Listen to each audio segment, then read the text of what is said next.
o early signs or warning signs na ang kidney mo humihingi na ng tulong sa'yo. Number one, Yan.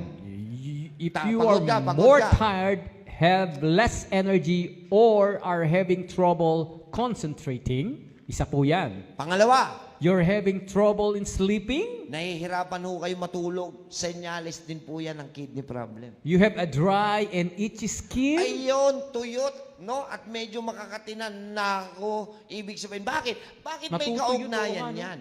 Kasi ang gandang tanong bakit may kaugnayan yung dry and itchy skin? Tandaan, pag ang dugo marumi, yung dugo kasi ang dala niya, ano yan blood cells yes. So may dala siyang RBC, may dala Yes, siyang WBC. WBC, may dala siyang may dala siyang mga nutrients na kapag dumadaloy ng maayos at healthy sila, hindi magkakaroon ng problema balat. May laman na siyang lason kasi Yes. hindi na nafi-filter ng maayos. Kaya nagkakaroon din ng kaugnayan sa balat. Next, you feel the need to urinate more often.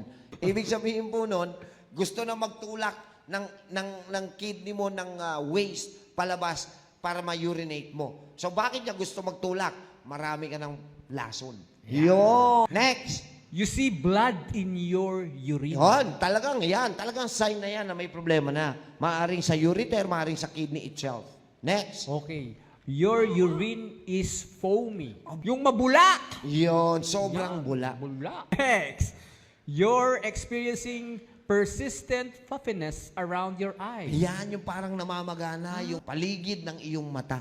Next. Okay, your ankle and feet are swollen. Your ankles at mismong ang iyong paa ay namamaga. Okay, next, you have a poor appetite. Pag wala na ho kayong gana kumain. Yan. And? Your muscle are cramping. Hoy, pagka ho pinupulikat. Yan. Ha? Ngayon. Yun yung mga signs, ha?